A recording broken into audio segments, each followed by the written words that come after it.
Hello, everybody. What a glorious day. It is episode 100 here at the Still City Insider podcast. Very excited to be celebrating that with all of you today and the insider himself, Mr. Jim Wexel. But, Jim, how perfect is it that the 100th episode coincides with the Steelers' massive signing of punter Cameron Johnson? It's just fitting. It's just fitting for our 100th episode to be of such great large scale. Yeah. Man. But all jokes aside, this is going to be a fun episode, not only because it's episode 100. We're very excited about that, but because the Steelers did make a splash in free agency. You've all heard the news by now. They have signed veteran Super Bowl winning quarterback Russell Wilson. And today's episode is going to be about all the implications of that, what it means for Kenny Pickett. We're going to talk a little bit about Mason Rudolph. And Jim, I was very critical of this being brought up on a couple episodes ago, and we'll get to my take on that. But where do we start here with this? No, I see. That's the thing on my mind is why did you hate him so much? I mean, I'm a little surprised, but I remember that episode. I said, kind of makes sense. I wouldn't, be against it. It's cheap, and I didn't believe they would get him that cheap. But anyway, they just agreed to terms. They didn't sign yet. So be careful when you talk about free agency right now. Right. Go Yeah. ahead. Tell me why you hated him so much. And you even posted on our message board, you ripped him again. I mean, is it personal? So here we go. I'm a fan, right? I'm a fan who pretends to be part of the media here, right? But I'll put my objective hat on here for a minute. But the last two seasons that he was with the Broncos, the one thing that repeatedly stuck out to me, and I was actually discussing this with one of my friends who's a big Steelers fan as well, is just the fake cheeseball nature of his leadership.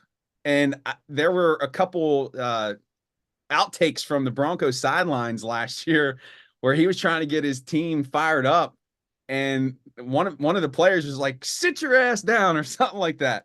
So and it wasn't just that, but it was just a lot of things related to his leadership, him not having the buy-in support of his teammates that just really made me question him as a leader. Now, completely different environment in Denver versus Pittsburgh, but I have to look at this objectively. If we look at his performance on the field, and I'm not just looking at that intangible factor, there's some promising things here. So I have to be open-minded, Jim. Well, I tell you, I'm going to have to dig up my story I wrote out of the 2013 Combine when I interviewed him. It was one-on-one. Those were the great days of the Combine. Couldn't get a one-on-one with anybody this year.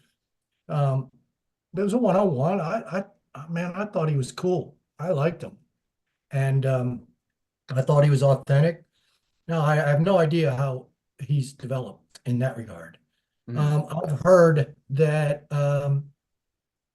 teammates don't like how happy he can be after a loss. I don't know. Yeah. Yeah. So there's that. And so there are some things, but man, I don't know. I don't see that as being a problem. I see him taking sacks as a problem, so they're going to have to shore up that line for sure. Because he likes to play action and sit back there and look and throw the deep ball, which George Pickens is all excited, I'm sure, but is the center, is the right tackle, are they ready? So those are my only concerns. I really don't see him being a problem with chemistry. And it obviously is not a problem with the salary cap. Obviously, he last year was better than Pickett. What I see, I'll say this: the Steeler coaching staff wants Pickett to beat him out because that would mean Pickett took a giant step forward in his third season after a sophomore slump that was bad for him all the way around. So he could take that big jump, and if they're even in preseason, Pickett's going to get that job.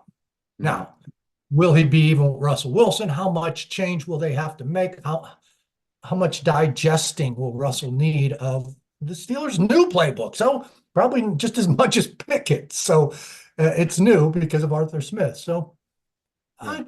I, I see little downside Mhm. other than, I was wrong. I didn't think it would happen.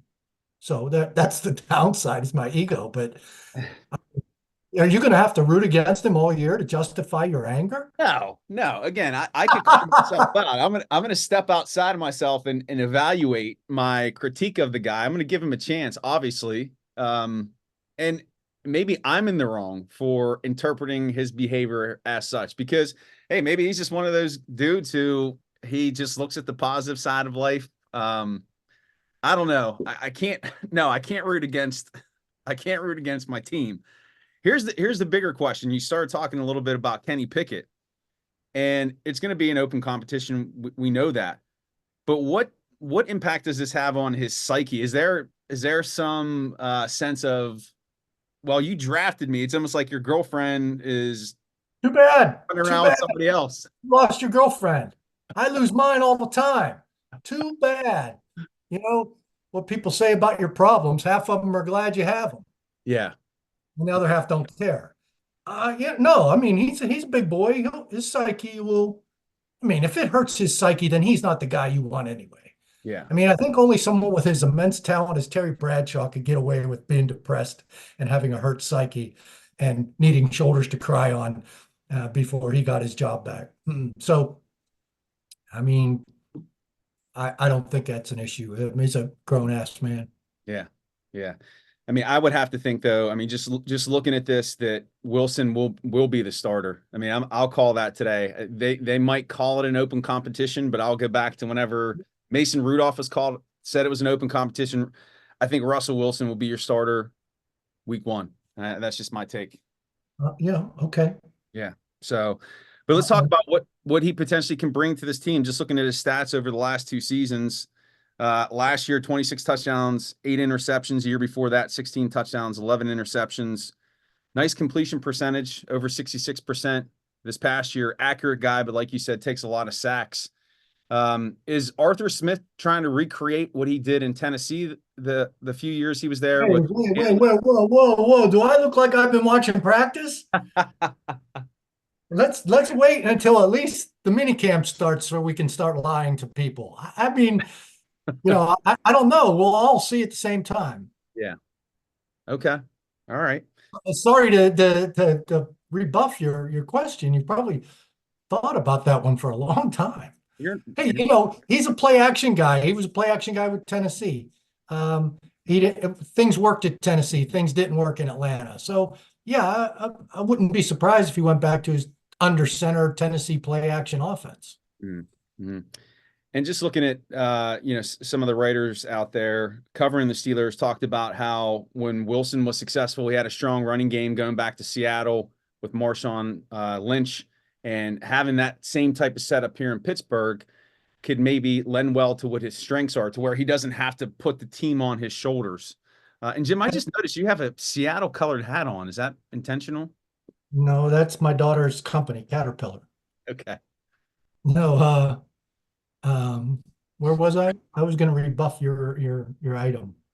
Oh, I was What the, talking about the Marshawn Lynch similarities running. any quarterback needs a running game. You're making me out to be the bad guy here. Come on, you're supposed to be the bad guy this episode. Oh man. Right. I mean, we could talk about the punter. Okay, let's do it. I mean, okay, what else about Russell Wilson? What does I mean, that mean for yeah. three quarterbacks? What are they going to do for the third quarterback? So that brings up Mason Rudolph, which there's still reports. There's one from Mike Florio saying that the Steelers are still interested in bringing him back. What say Mike you? Florio is clueless. Okay, he grew up in West Virginia, hated the Steelers as a kid. I was a big Raiders fan, and he's been dishing dirt on them ever since it was Cordell Stewart days when he started that crap, saying the cornerbacks hate him. We had to run around asking Dwayne Washington and Chad Scott, why do you hate Cordell Stewart? Because that's what Mike Florio reported, and I think he's been wrong about every Steelers item since then. Hmm. I mean, if the Steelers can get him at minimum wage, great. I don't know why he'd want to come back and be the number three. Hmm. Um, My feeling is that the Steelers tried to get him back before he hit free agency, and he wanted to check free agency, and so that's when they called Wilson. Mhm. Started looking around for another backup. They're not going to wait for Mason Rudolph to put them in a bidding war. Right. Right. So if Florio says something, and then I can write down that something is not going to happen. Okay. So if that is the case and Rudolph doesn't return to the team, does that lend more of a possibility to the Steelers drafting a quarterback in the later rounds and him serving as the number three? I think you can find one too, even after free agency, after people get cut in June. Uh, uh, where's Josh Dobbs? Is he in Cleveland? Um, So they're looking at another quarterback too. So if they sign another quarterback, they cut Josh Dobbs. There's a number three. If you're stuck, you could draft one late.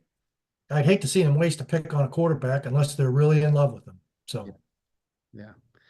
And how do you think this impacts the rest of the draft for the Steelers? Obviously, they're not going to select a quarterback in the first round. That would just be out of left field. But how does the Wilson signing impact where they go? Do you think that it's even more credence to them selecting an offensive lineman or scratching your tackle itch, like we discussed yeah, last episode? I mean they need it anyway. And my point was fix your foundation. Just because you have an older quarterback, I don't know that that changes anything. I guess it makes it more important, but I still, if Quinyon Mitchell's there, I'd take him and then start dealing in the offensive line. But yeah, offensive tackles and center. Yeah, It seemed like they were chasing centers in free agency. I don't know if they have another guy besides Mitch Morse. Morse signed elsewhere. They were after him. yeah. Yeah. So it'll have to be. It looks like they're going to have to go through the draft for a center. One last thing, we didn't spend a ton of time talking about this, but in terms of what the Steelers paid for Wilson, a very very low number. Which really, this is a I don't want to call it a risk-free deal, but it pretty much is. It's And as risk free as it can get. yeah, Exactly. Especially if he's the starting quarterback. You went out and bought a starting quarterback for minimum wage. yeah, It's hilarious what Denver has done. I mean, maybe you're right. Maybe he really is a bad guy in the locker room. I don't believe it because I've talked to him extensively, a good 10-15 minute interview. I'm going to dig that story up. I said, the Steelers should look and draft this guy in the fourth round, mhm, thinking, they're going to get a sixth rounder because he's not even 5'11". yeah. Yeah, and so I'm thinking he's a sixth rounder and take a shot in the fourth. He gets drafted in the third, starts right away, and then wins the Super Bowl his second year. Has he got big hands? I don't know. I wonder if like when he meets Kenny, the first thing they do is this, like. I don't know, but he was a big time baseball player, and I like baseball. Yeah, yeah. I did I can read. talk ball. It's like Kenny Pickett. I like talking baseball with Kenny Pickett. Yeah, yeah. Well, it is what it is, right? Well, aren't we going to hit on the punter? Let's talk about the punter. Been So teasing the yes, audience with this punter talk all day. Cameron Johnson. So there's no more Thunder leg, no more Presley Harvin. He was cut this offseason. Uh, Cameron Johnson signed. I think I was more excited about Johnson, but this is a nice little pickup here. Yeah, I think it is. Eh, eh, I would like to know because the timeline says the Steelers signed him before the Texans signed the Kansas City punter. And we were all enamored with the Kansas City punter in the playoffs and the Super Bowl. And it made me think, oh, that's why they let Johnston go because they wanted someone else. But then I looked and Johnston signed with the Steelers before Texans signed, what is his name? Tommy Thompson? Yeah. Yeah. So maybe this is a guy the Steelers targeted and 3 years, 9 million, cheap enough. Mm. Veteran. He's got all better stats than Harvin. So yeah, Well, we all love a good punter. we do. We do. We do. We do. Haven't had one. Haven't had a boomer here in since who?